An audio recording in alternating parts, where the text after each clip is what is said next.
कैसे आप सब आई हो कि आप लोग बहुत ही अच्छे होंगे। तो आज का जो लेक्चर है हमारा फर्स्ट ईयर की केमिस्ट्री का होने वाला है। इससे पहले एक लेक्चर हुआ है, ठीक है, उसमें कुछ बेसिक चीजें बताई गई हैं, ठीक है।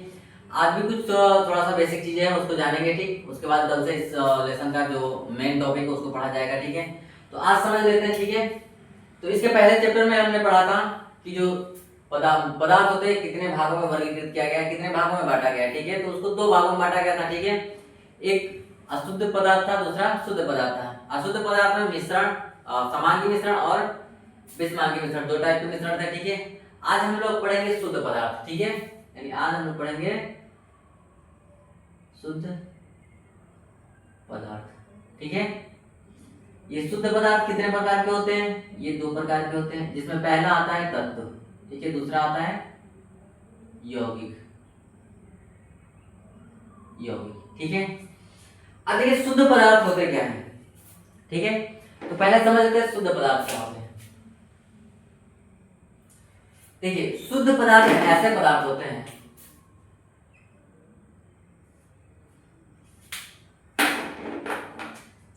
ये जो होते हैं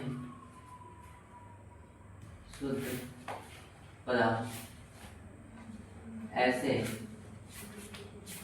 पदार्थ होते हैं जिनका अनुपात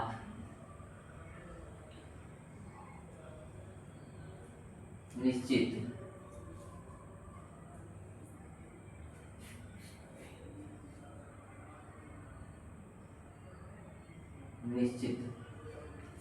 होता, ठीक है।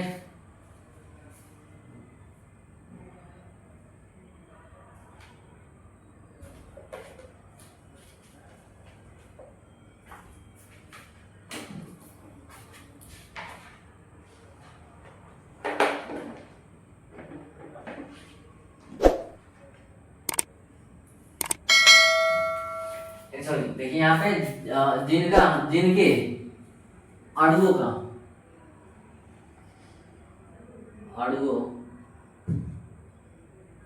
के संगठन, ठीक है। सॉरी, इस लाइन को मिटा देता हूँ, ठीक है।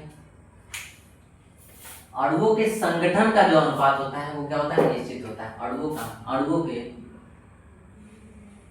संगठन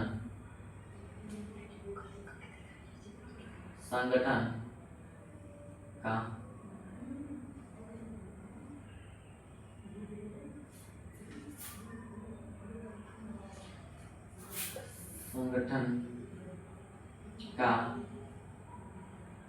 अनुपात क्या होता है? निश्चित होता है, ठीक है। अब ये देखिए कि अणुओं के संगठन का अनुपात क्या होता है, ठीक है। यानी ये कह रहा है कि शुद्ध पदार्थ ऐसे पदार्थ हैं जिनके अणुओं के संगठन का अनुपात जो होता है वो निश्चित होता है। जैसे देखिए आप जल ले लीजिए, ठीक है। हमने क्या किया? जल लिया, ठीक है। इस जल को आप चाहे जहां से प्राप्त करिए, जैसे मान लेते हैं कीचड़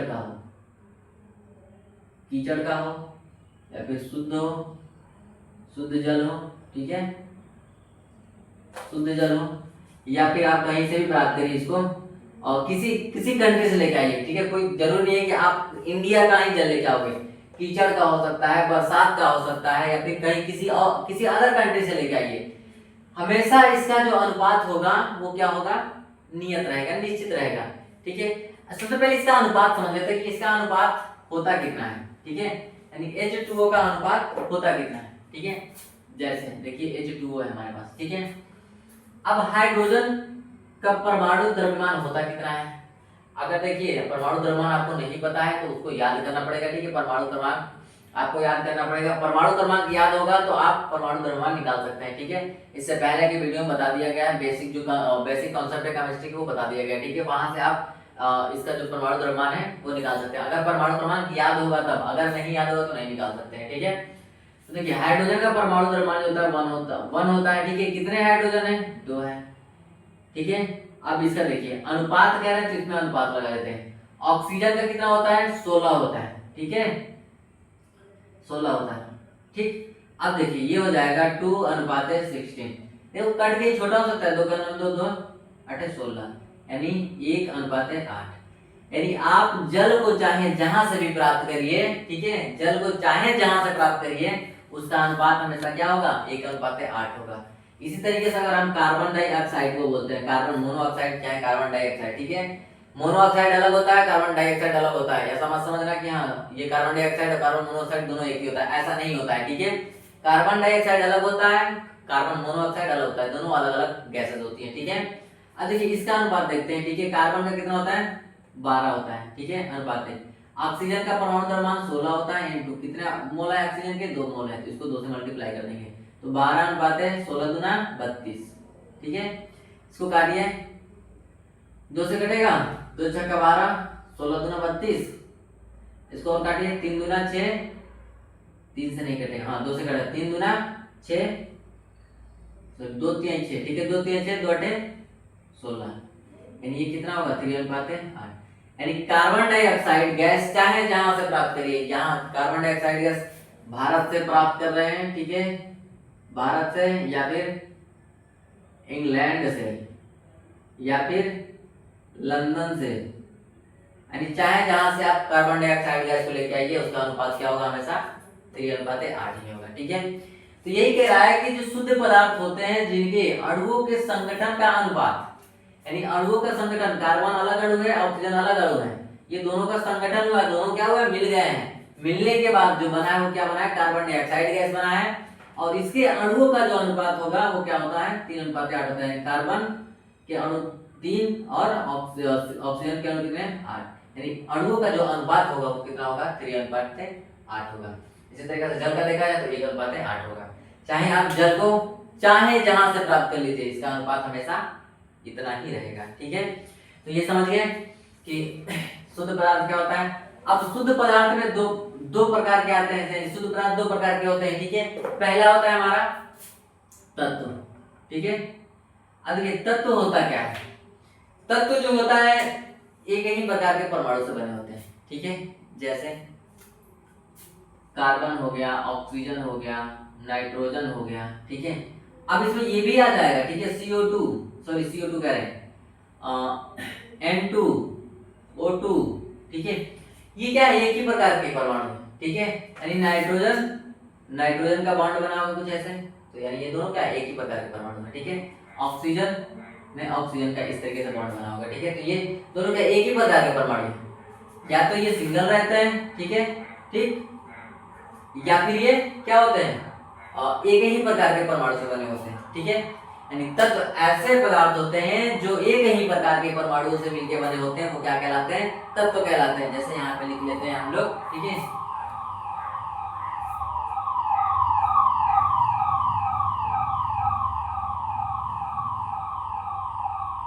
तत्व जो होते हैं वो क्या होते हैं, यानी तत्व एक ही प्रकार के परमाणु से मिलकर बने होते हैं, मिलकर बने होते हैं। जैसे,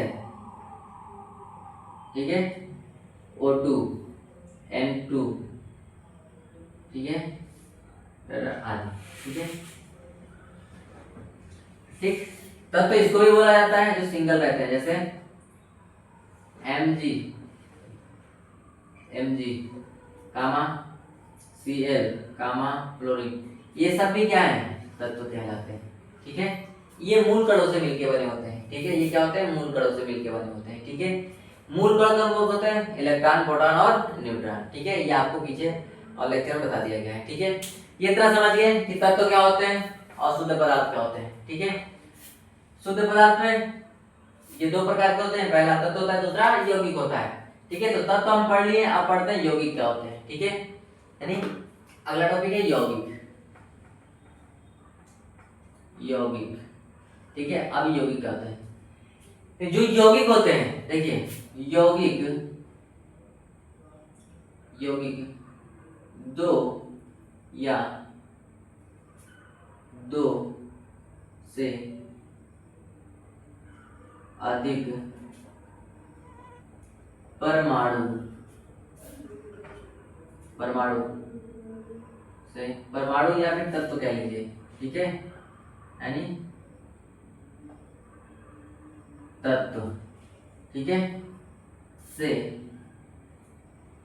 मिलकर बने होते हैं। जैसे बेस्ट एग्जांपल है H2O, CO2, H2SO4 डट आदि, ठीक है। यानी जो देखो यौगिक जो होते हैं वो क्या होते हैं, दो या दो से अधिक परमाणु या फिर तत्व से मिलकर बने होते हैं, ठीक है। जैसे यहाँ पे देखो हाइड्रोजन, ऑक्सीजन, हाइड्रोजन अलग तत्व है, ऑक्सीजन अलग तत्व है, ये दोनों मिले तो क्या बन गया, जल बन गया।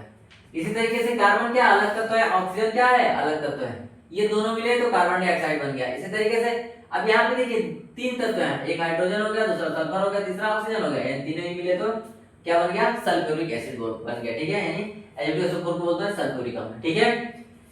तो समझ गए शुद्ध पदार्थ में क्या आते हैं, दो प्रकार शुद्ध पदार्थ जो होते हैं, यानी पदार्थों का जो संगठन होता है वो शुद्ध पदार्थ कहलाता है, ठीक है। अब इसमें दो प्रकार के ये सॉरी शुद्ध पदार्थ दो प्रकार के होते हैं, पहला तत्व होता है, ठीक है, यानी तत्व जो होते हैं एक ही प्रकार के परमाणु से मिलकर बनाते हैं, ऐसे तत्व क्या कहलाते हैं, सॉरी ऐसे कंपाउंड जो होते हैं वो क्या कहलाते हैं, तत्व कहलाते हैं, ठीक है। दूसरा है हमारा यौगिक, ठीक है, यौगिक क्या होते हैं, दो या दो से अधिक परमाणु या फिर तत्वों से मिलकर बने होते हैं, ठीक है, वो क्या कहलाते हैं, यौगिक कहलाते हैं, जैसे H2O, CO2, H2SO4, ठीक है। तो उम्मीद करता हूँ कि ये टॉपिक समझ में आ गया होगा, ठीक है। आज के टॉपिक में बस इतना ही, मिलते हैं कल के नए टॉपिक में, ठीक है।